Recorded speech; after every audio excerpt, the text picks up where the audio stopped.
product premiums, and scrap units. Moderated by James McKeague, Editor Base Metals Europe, Fast Markets. Speakers include Jorge Eduardo Dizel, Risk Management Consultant, Base Metals Coach and Trainer, teachforlife.net. Christian Mildner, Head of Corporate Sales, the London Metal Exchange. Uday Patel, Senior Research Manager, Global Aluminium Markets, Wood Mackenzie. Henry Van, Senior Analyst, Trafigura. Andreas Hermert, Orbis Metallicum, LLC. Henry, feel free to grab a water. Ladies and gentlemen, thank you for your attention. You've just heard that AI announcement of this panel. Not a very snappy title, the discussion of price outlook, product premiums, and scrap units. But despite that very wooden title, it's actually going to be a fascinating conversation. It's going to be good for two reasons. One, we've got a stellar lineup. I don't need to introduce them. I think most of you probably already know these gentlemen. And two, we're going to talk about some very interesting topics, perhaps even controversial topics. Just a quick bit of housekeeping before I start. We want questions. So they can either be live questions, put up your hand, we'll give you a mic from the floor, or you can use Slido. And the great thing about Slido is that the questions can be anonymous. So if, just thinking of a random example, you wanted to ask Christian about recent LME liquidity measures, you can put that in Slido, and I'm sure he'd be delighted to, to talk about that. Right, let's get started. A lot of stuff that I've been hearing over the last 2 days has been relatively bearish about aluminium demand, especially about aluminium demand in Europe. So I'm going to start this with some potentially bullish demand factors. So I want to ask about AI, and in its very simple terms, is AI just hype, or will AI have a tangible impact on aluminium consumption trends? Jorge, I know you're very keen on this topic, so you can get the ball rolling. Is it hype, or is it really going to impact demand? It's a real, very high impact on demand. And did you see the price this morning, 3,000? No, I'm joking. First of all, I think we are going to see a very strong impact in mobility, infrastructure, electronics. But can I tell you a very short story? 1 year ago... Because we've got quite a few panelists, I'm going to be brutal, 2 minutes per answer. Okay. So a very short story. 1 year ago, May 18, a friend of mine comes to me and said, did you see the new app, which is ChatGPT app? And I downloaded, and I was surprised because I was really challenging. It was good for translation, good for letters. And I thought it's going to be something like WhatsApp, a very new app, but I didn't realize that this app will be used by a smelter to improve the cost, to improve productivity. And this app, for example, would help my daughter, who has cerebral palsy, to walk. But this is a concept. AI is a tool which will improve dramatically production, productivity, lower costs, incorporate new consumers into the market, and make the global economy grow dramatically. I'm not bullish. I'm very bullish on that. Okay, so you're saying that aluminium consumption will increase because AI will drive growth. Andreas, we briefly touched on this last night over a glass of wine. Do you share Jorge's optimism? Yes, from a different angle, though. So AI is it's a very electricity-intensive process. The main players in the AI space, they want to carry green credentials, and they are trying to source their electricity ideally as renewable electricity. And I think what we are going to see is a lot of the big data center operators are going to be formidable competitors when it comes to buying electricity. There's a real-world example very recently at one of the big power plants in the Midwest of the US. I think half of the 1 gigawatt capacity. The contract came up for renewal, and Amazon bought the whole lot at a price that industrial customers were definitely not able to compete with. And I wouldn't be surprised if that's something that's going to repeat itself over the world. I'm going to bring in Henry here. Just a very quick one, Henry. Yesterday, over a coffee, you told me that you think we've seen peak European alley consumption. Sorry to put you on the spot like this, but you said, Europe is never going to consume as much alley as it did before. That's it, which is a quite bold statement to make. I'm wondering what they're saying about AI. Could that potentially change that? I don't think for Europe, no. I mean, look, on a global basis, there is an optimistic case from AI on a very long-term basis. But really, I think this is something, for a 5-year, 10-year view, not for a 1-year view at all. I think we've seen some serious deindustrialization in Europe that's not coming back anytime soon. This is just a result of very, very uncompetitive manufacturing across a variety of sectors. And we've seen a lot of announcements about kind of how uncompetitive Europe has become relative to other places in the world. Also, just on what Andreas was saying, I think it's actually a very important point in terms of smelter development that really until a couple of years ago, if you had stranded hydropower somewhere in the world, the best thing to use would be to build an aluminium smelter and utilize your stranded hydropower with an aluminium smelter. Now you have data centers and you have Bitcoin mining that can command a higher power tariff than the aluminium smelter can right now. So if you're going to look at any new greenfield projects for aluminium, you have another thing coming. It's going to be very, very difficult to make these projects happen. Perfect, thank you, Henry. Just to close the circle on this AI discussion. So there's obviously an immense amount of hype and optimism around AI. And when you get something that's a hot topic, and when you get that hype and optimism, invariably what you get is maybe the financial funds, the investment funds flowing into that space.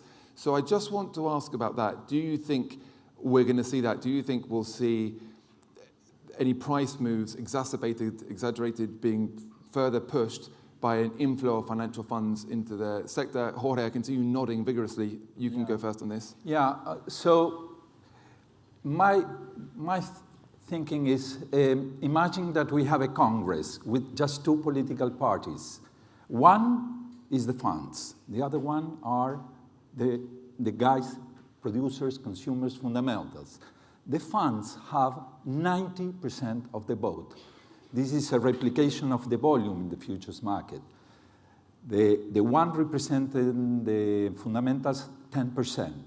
Sometimes the funds are divided, 45, so the driver of where the price goes is the fundamentals. But mainly, when I say that, is the prices are originally driven by expectations. So the answer will be, the funds do have a compounded anticipation. They anticipated to the ones who are already anticipated. So whenever their views is positive, the market goes up very soon, which does not mean necessarily that from the fundamental point of view, we've seen a deficit in production. So the long story short is that whenever the feeling of a boom is coming, we don't necessarily will see that in the supply demand, but we will see that in the expectations.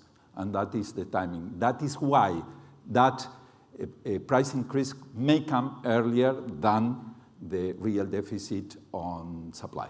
Perfect, thank you, Jorge. I'm going to move on from AI, and I'm going to look at other kind of new or emerging sectors that might be reshaping aluminium demand. So the obvious one, and we've already heard a bit about it today, is electric vehicles. I think I'd also include solar panels in that as well. So we know that the solar panel production in China is consuming huge amounts of aluminium. And there's various ways we could go with this. Christian, I think I'm just going to bring you in. So something that a previous speaker, Chris Bayliss, said that was really interesting. He talked about how the traditional, so the internal combustion engine, and you'd have the motor block, and that would create a lot of scrap that could then be used for secondary aluminium. And he talked about how with EVs that's different, because you're using different types of aluminium in different ways, and it's creating different scrap, so potential problems there. I know it's something we've talked about before. Do you think this is a challenge? Do you think this is going to restructure the scrap market? I mean, in simple terms, the impact of the rise of EVs on scrap and secondary aluminium. Yeah, thank you. So, of course, this is a big topic, and Chris and the preceding panel have already shed some light on what the potential magnitude from that secondary production is. But let's maybe put things briefly into perspective. The internal combustion engine car is not going anywhere anytime soon because there is demand for it. So we've seen that, and potentially this is different in places like Norway or the richer countries. But if you look at it from a global perspective, for the foreseeable decades, ICE engines will be part of the mix. Now, that being said, the price is always set by the marginal ton. And if you look at your EV vehicle, you don't have the aluminium anymore in the motor block, as you just said, James. You do have it in the body in white.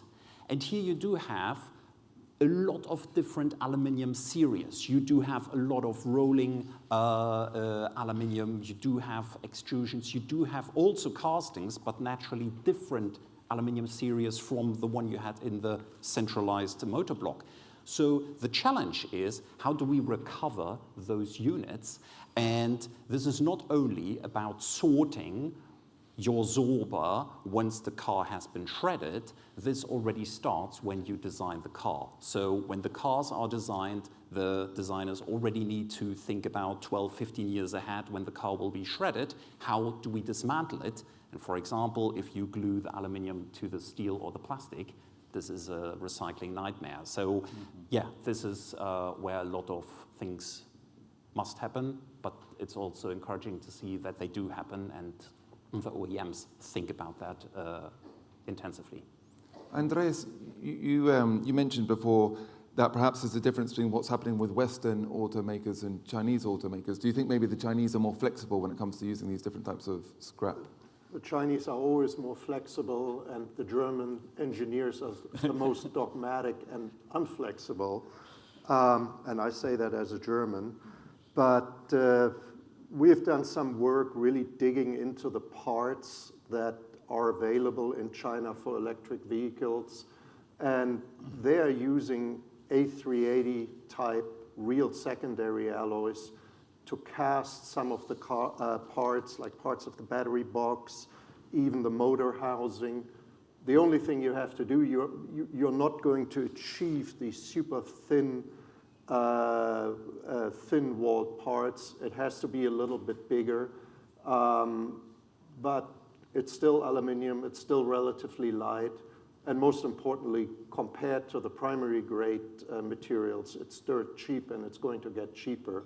So the Chinese are flexible and will take advantage of that. Mm-hmm. And Christian, just before we move on from scrap, given the growing importance of scrap and secondary, what are the pricing implications of that? Do you think we'll see changes around the way that scrap is priced? Well, very interesting question, and Andreas has alluded to that. Some grades are getting really cheap, but we also have heard here over the last 2 days that some scrap units are pricing higher than P1020. So if you look at those IAI projections, they have those great circularity charts. And in the BAU scenario, by 2046, the secondary market will be larger than the primary market. Now, with secondary becoming bigger, you might ask the question, well, hold on, why do we price this as a reference to high grade? As a percentage or as a discount. I don't have the ultimate crystal ball, but what we have recently seen is that it's not that easy. So we have launched, for example, a UBC contract for the US market. There has, for the time being, been no pickup. So it is really difficult to price secondary on its own right. It's not homogeneous, it's regional. And for that reason, for that very reason, to commoditize it and support pricing on its own right, it's challenging. But again, the jury is out there. I mean, obviously, one of the big advantages with integrating scrap is the environmental footprint and the ESG considerations. And the other big development on that front is CBAM. I don't want to spend too much time on CBAM, but I think it would be remiss, given the focus of this panel, if we didn't touch on it. Uday, I'm going to come to you, because when we had a brief chat the other week, you seemed quite passionate about this, or you seem to have thought about it a great deal. Yeah, I mean, what do you think? How do you think CBAM is going to play out? What do you think are the unintended consequences? You sounded quite pessimistic last time we spoke. Yeah, so first of all, a great idea, a good first step. Problem with CBAM in its current configuration, right, looking only at direct emissions, Scope 1 emissions, is that it actually achieves the opposite, almost, of what it's intended, right? So CBAM was intended, obviously, to lower emissions across the industrial landscape, specifically aluminium and steel. Only the inclusion of Scope 1, what it actually does is that it actually disincentivizes producers outside the EU to actually lower their emissions, right? So the point being that all the calculations we've done, taking a look at European smelters versus smelters in India, South Africa, smelters in the Middle East, is that if, as is, you apply CBAM, in many respects, smelters in Europe come out at a disadvantage. What you do get, of course, is a gradual rise in the physical premiums, higher costs will get passed on, right? If you then, so you have a bizarre situation here, right? So an Indian smelter using, let's say, coal, on a Scope 1 basis, because it's a modern, efficient smelter compared to legacy European smelters that are relatively with older technologies, actually ends up being more acceptable, more competitive in the European market. I mean, Uday, sorry to interrupt, but that's insane. I mean, surely that wasn't what the regulators or the policymakers were planning when they came up with it. No. And I think the reason for this is, again, this is sort of my own view, is that when CBAM was conceived, it was conceived largely for the metals and mining sector with a view to the steel industry, right? Now think about the steel industry. Where are the bulk of emissions produced in the steel industry? Scope 1, right? Not Scope 2 in the steel industry. Therefore, on a level like-for-like basis, it was decided that if you're going to apply that rule for the steel industry, well, let's apply it to aluminium as well, which is another high emissions product. Okay, so you're left with a situation where either the EU says, you know, well, hang on, before 2026, we're going to change the terms for the aluminium industry. In fact, where it's Scope 2, that's really the more important. Indirect emissions are the more important part of reducing those emissions. You're going to have to introduce that. Now, if you introduce Scope 2, then you get all sorts of, I think, if you like, volatility in the market, right? All of a sudden, smelters outside the EU, for example, in India, in the Middle East, elsewhere, become highly uncompetitive, right? Thinking further ahead, what that means, if you're looking at the European market, and is largely that you end up having to have a kind of a shuffle of global metal, right? Unless countries outside the EU adopt a similar CBAM mechanism for their own industries, right? If that doesn't happen, then CBAM alone, and even if the US introduces its version of carbon pricing, is going to throw what is a global market into a highly regionalized market with regional premiums and so on and so forth. If you move further down the line, right, you get, you know, metal coming in into Europe from other parts of the world that would not have taken place before CBAM. Yeah, I mean, that move to a more regional fragmented market is probably good for fast markets because it gives us more stuff to price. I'm not sure if it's good for the global economy. Just looking at supply and potential like supply limitations or restrictions, Henry, I want to talk to you about alumina.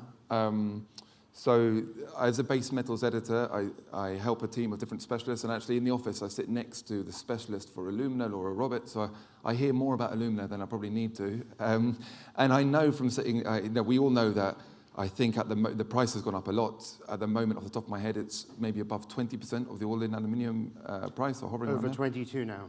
Thank you. How significant is this? I mean, just in simple terms, if it keeps on increasing, how does that impact the supply of aluminium? Yeah, I mean, look, it's the biggest thing in the market right now. It's the most important thing. Anyone who's not looking at this needs to start looking at it more, right? The alumina price is now over $200 higher than the average alumina price in the past, right? This is equivalent to a $4 billion tax on the aluminium industry as a result of higher raw material prices. This is really, really terrible for aluminium producers worldwide. Right now, you're looking at the alumina cost accounting for 44%, 45% of the total cost of aluminium right now. What that means is that you have huge amounts of producers right now either losing money or basically breaking even, right? If anything like the future of aluminium is going to happen, where everyone's talking about AI and solar and EVs kind of coming in and increasing demand, right now, the current supply situation is not conducive to adding more new supply of aluminium in the world. You need lower alumina prices than you have right now to stimulate new production of aluminium. So, look, it's I'd say the most painful thing for aluminium producers right now. I guess unless they're vertically integrated, right? Unless they're vertically integrated. So I guess you get bifurcation in the market where the vertically integrated players are perhaps benefiting from the situation. Yeah, so if you're an alumina producer, you have never had it better than right now. Perfect, thank you for that. Right, this next question is a really wide one. So what I'm going to do is basically open to all of the panel. And the reason is because it touches on stuff that you've all said. So I want to look at substitution. And the reason that's a wide question is that substitution can work both ways, right? So we think about aluminium replacing copper in some applications, but then perhaps certain types of steel can replace aluminium. So it's open. And then Jorge, I mean, if your predictions come true and the aluminium price shoots up on the basis of AI, then that impacts its ability to substitute copper. So it's all interconnected. It's all difficult. I will start off. So I'm just going to start off with Andreas, and we're just going to bring it across through the panel. So if you want to pass the question, you can pass. If you want to get involved, you can get involved. Is substitution going to grow? If you had to get your crystal ball out, where do you think we're going to see the major substitution? Will it be aluminium replacing copper? Is it steel replacing aluminium? What are your thoughts, Andreas? Well, aluminium replacing copper is already happening, and it's price-driven, but the big driver is the Chinese state grid last year adjusted its standards that basically guide what kind of power cables can be used in China. And those adjusted rules now make it a lot easier for the Chinese industry to use aluminium cables. And it's actually not so much happening on the grid level, but it's happening to a large degree on the level of large solar developments, large wind developments, where traditionally everybody expected, oh, this is all going to be copper wiring. Well, in China, on the solar panel side, it's at least 80% aluminium now, and on the wind power side, it's also rapidly rising. So that's the situation happening today. If it's already happening, is it being priced in by the market yet? Well, you could say copper was at 11,000 and it's now at 9,000. So, some of the very vocal analysts have massively cut back on their copper price projections. So I would say, yeah, it's having an impact. Despite the surge of solar installation and wind installations globally, but in particular in China, we are having a copper market today that is in a small surplus. So I would think part of that is driven by substitution. Thank you, Andreas. Christian, do you want to chip in? Just two small points. As you rightly alluded to, aluminium is not only in competition with copper, but also steel and plastics. So if you ever go to the wrong conference and you find yourself at a steel conference, it's like, don't turn around, assist a couple of sessions, and you will be amazed by the intelligent stuff they come up with. So those industries are not sleeping. So if now by either a demand boom or investor money influx, the aluminium price moves too high, then of course the value proposition of aluminium degrades, and that will lead to a correction. But well, I guess generally aluminium is very well positioned in that race, especially given the recycling credentials. Uday, please. Yeah. So first thing to notice, and I've been looking at sort of aluminium metal markets, I guess for about 35 years, is substitution is evolution, not revolution, right? When we're thinking about how we're pricing or how we're making price forecasts, so we're looking at whether there's enough supply, right? So there are practical limits to substitution, not least if you take a look at sectors like the HVAC-R sector, heat exchangers, right? You have, if as a manufacturer you say, okay, we're going all in with aluminium and copper is out now, because I've taken a view long term that copper supply is not going to be sufficient to supply the market broadly. Copper prices are going to hit $20,000 in the next 10 years. There's plenty of aluminium around if you need it. Then you have to go and educate your marketing team. You have to then go and educate your customers, because for the last 20 years you've been saying copper is far superior to aluminium. All of a sudden you make a change, right? So it's evolutionary. That's the first point. And I think on the other point, and on Christian's point, and it's a good one, is the thing I've noticed when talking to final end-use consumers, such as the drinks manufacturers and the bottling companies, is the problem with the aluminium industry is that when we talk about decarbonization and lower energy emissions intensities, and we talk about recycling, right? There are so many institutes and bodies out there in the aluminium industry that have their own version of what a recycling rate is, what is recycling content, right? You take a look at the plastics industry, right? They have a singular method and benchmark for what is recycled content, right? Final end-use consumers like Coca-Cola, PepsiCo love that. It may not be about high or low, but about the fact that they are able to measure like for like when they're choosing their product or their raw materials. So I think there's still a lot of work to be done within the aluminium industry on that level in terms of coming to the customer with a single voice. Thank you, Uday. Jorge. Yeah, I fully agree with my colleagues. And just as a little reflection, I would like to add, when I first joined the market in 1993, I remember the Ali was 1,100 and the copper was 2,200, twice as much. And then we had a long process of substitutions, but look at the differentials now, are almost 5. So it looks like in my perceptions that substitutions may have already happened, but the prices go somewhere else. And in terms of the impact of artificial intelligence, it will also go to copper, both. And I don't believe that substitution may be a strong driver on one price against the other. So look, I think all good points there. Just one more point on my side, that the composition of aluminium demand has changed really drastically over the last 5 years, right? 5 years ago, I didn't think about solar panels at all when looking at the aluminium market, right? Now it's 10% of global demand is coming from solar panels. At the same time, demand from the construction sector has fallen 7 million tons in the last 3 years. So not only are we seeing kind of substitution between different commodities, we're also just seeing metals being used in very different parts of the global economy than we did 5 years ago. Just one thought, I guess 2 thoughts on substitution.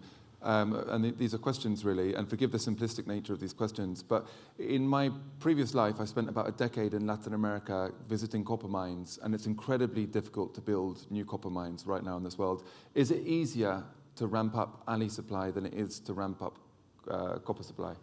I mean, the lead time is not as long on an aluminium smelter compared to a copper mine, right? A copper mine, you go look at 10, 15 years to build it, right? On paper, you can build an aluminium smelter in 18 months, right, if everything goes well. The problem with the aluminium smelter is not building the smelter, it's making sure that the power is there to feed that smelter. Right. And one more point on substitution. I guess a disadvantage when it comes to Ali, and I know it's got lots of advantages, it's cheaper on a mass basis when it comes to conducting electricity, but making aluminium, as we've been hearing all day, is such an energy-intensive process that its carbon footprint is worse than copper. So is that going to be a limiting factor on its role, on its? Well, if we were at a copper conference right now, they would all be saying that, yes. So it's a positive on copper side, but I mean right now there's more substitution away from copper into aluminium than the other way around, because right now price is more important than low carbon. Right. Uday. Yeah. So absolutely right. Copper does have that innate advantage that it is a lower carbon metal. Think ahead further out into the future, right? Let's assume we get full carbon pricing of aluminium taking place, right? So aluminium has the liability of carbon costs, right? That could technically work against aluminium relative to copper, because copper is not going to face that high carbon cost that aluminium could theoretically face, right? And you're right that aluminium is a lighter, more versatile metal. Copper is highly recyclable, right into the first stage of production. You don't have the costs of processing copper as much as you do with aluminium, especially the dirty scrap that will require a heck of a lot of investment to turn into something that's usable and fit for end-use purpose, right? So I think there are limits by how much aluminium can actually take from copper in a world where everything is fully carbon priced and carbon costed. Thank you, Uday. And we'll just take a quick break from my questions now. Thank you to whoever put this question. Let's inject a bit of political controversy into this panel. Thank you very much. So obviously last night there was a first debate between Trump and Harris. And we've got a question here. Will the November election in the USA affect the aluminium price for the end of 2024, Q1 2025? What do you think, what do you expect could happen? Who wants to take that? Go on, Henry. I mean, if you look at what Trump's policy is to enact large tariffs on imports into the US, right? So we already have this playbook that happened in 2018, 2019, where he put substantial tariffs on kind of every good. That was generally negative for metals prices. So I would say on that basis would be negative LME. On the flip side, for the US premium, if there was a 10 to 20% additional tariff on the cost of importing aluminium into the US, then you would see about up to a $500 increase in the US price of aluminium on a premium basis. Excellent, thank you. Gentlemen, what I want to do is give each of you roughly 2 minutes. You can go a bit over, a bit under. And I want you, I mean, these people sitting here, they could be in the lobby having meetings. They've come in here because they want to hear your insights. I would love you to pick out one trend. It can be about prices in the future. It can be about something that thinks going to disrupt the market. So basically looking to the future. I know no one likes to make predictions. I know when we do that, we can end up with egg on our face. But looking to the future and giving one significant outlook to the audience.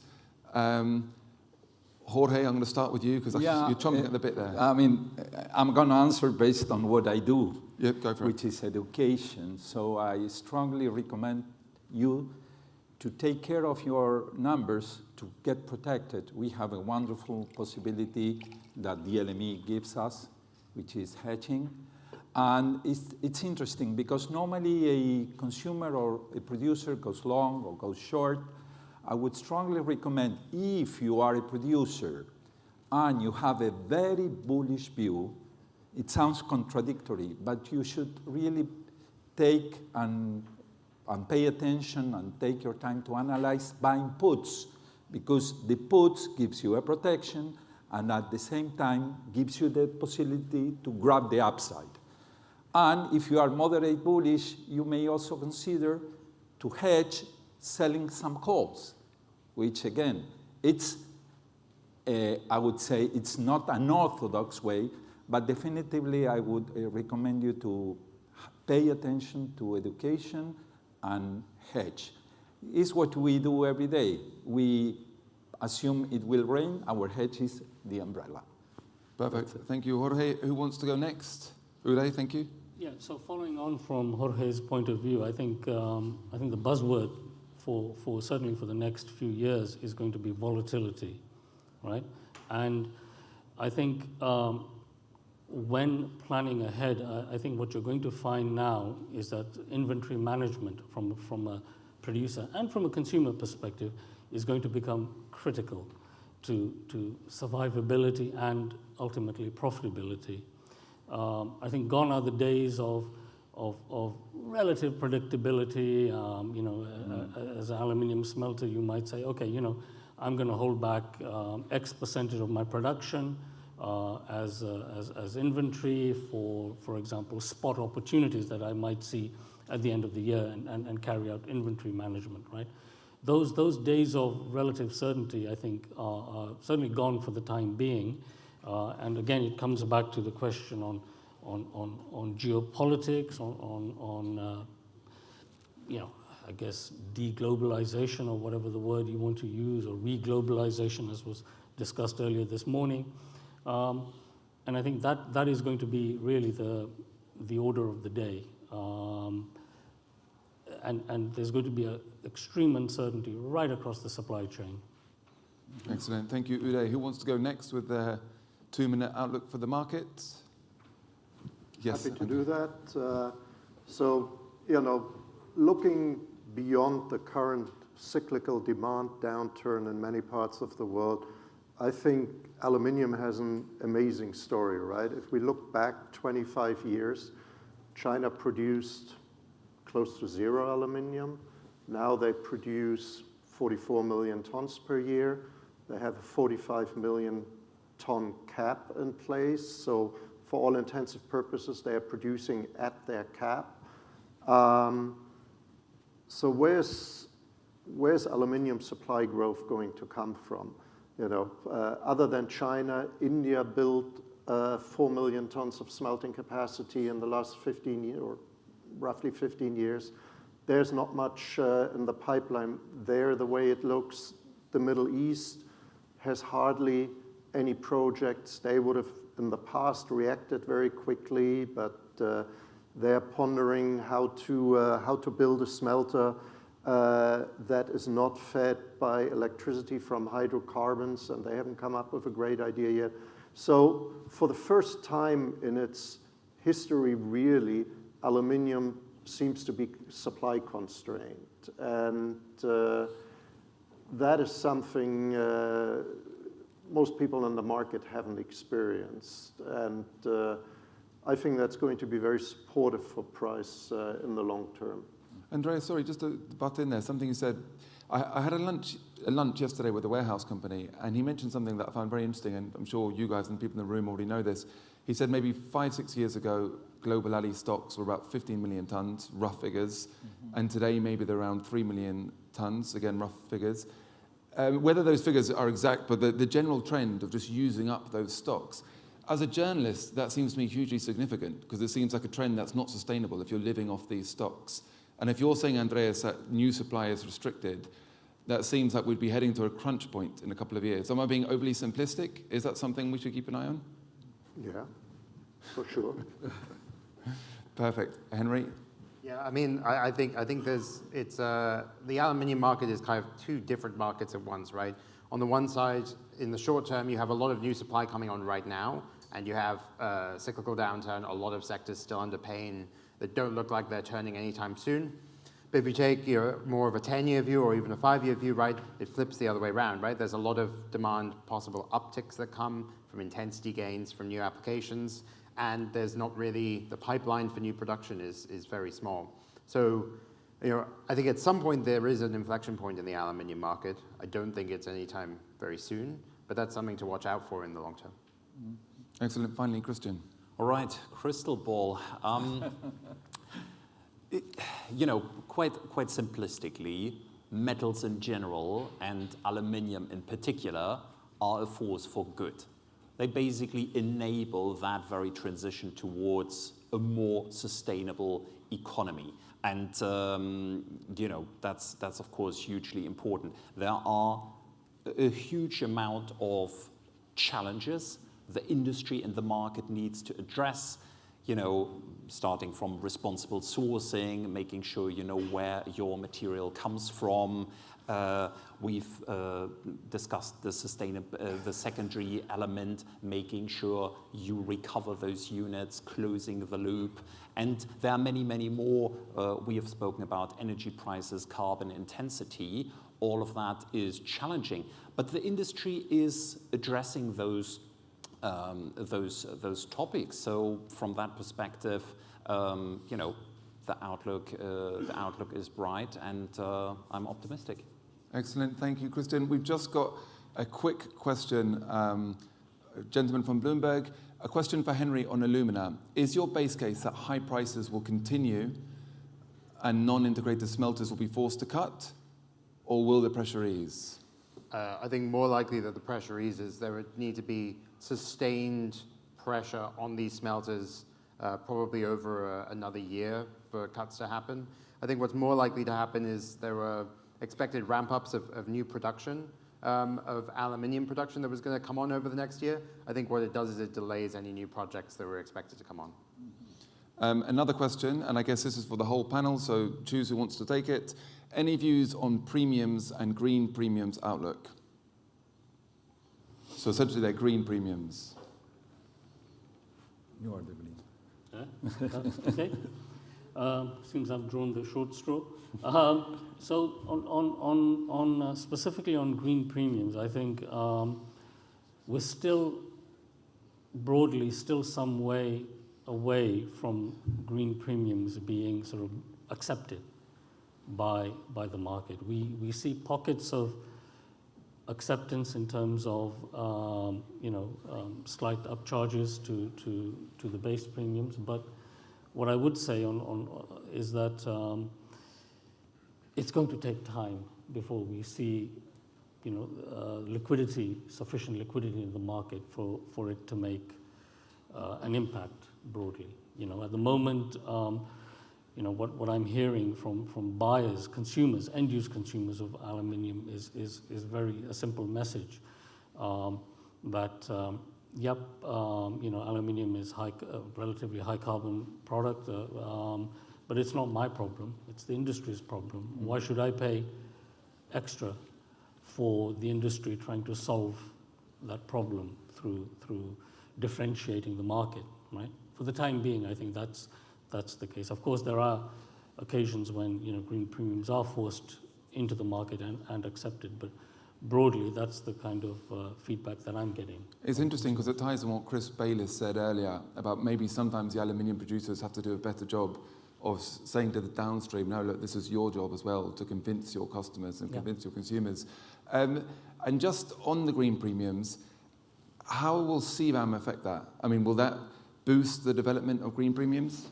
I think it to all intents and purposes. I'm not going to go out giving numbers at this stage because I'm not entirely convinced CBAM will stay in its current form. I think there will be something that the EU will change. Uday, sorry, is there a lot of lobbying going on at the moment? I think so. Yes. Yeah. Yes. We've had discussions with the EU around this, but I have to say at a very non-politically powerful level, shall we say. Just a quick comment on CBAM. Currently all those, I'm not a CBAM specialist, but what it really reminds me is at 2005, the beginnings of the EU ETS. That was equally a political animal created, and back then there was a trial period. During that trial period, there was huge oversupply, prices dropped to zero, And the market adapted, both the market and the regulator learned and adjusted, did the fine-tuning, and now there is a meaningful carbon price in Europe. And CBAM is currently at very similar stages. This is why you have a trial period to test things, see what works, where things need to be adjusted. So I believe that's the direction of travel. Perfect. Gentlemen, thank you very much. I think they deserve a round of applause. And so just some very quick housekeeping. So we break now for lunch. We come back at 2 o'clock. However, if you don't want your lunch, if you're really passionate about aluminium, in here we're going to have 2 different roundtables that will go from 1 to 2. So if you're not feeling hungry, if you're feeling hungry for more Ali content, come here from 1 to 2. If not, we'll see you again at 2 o'clock. Thank you very much.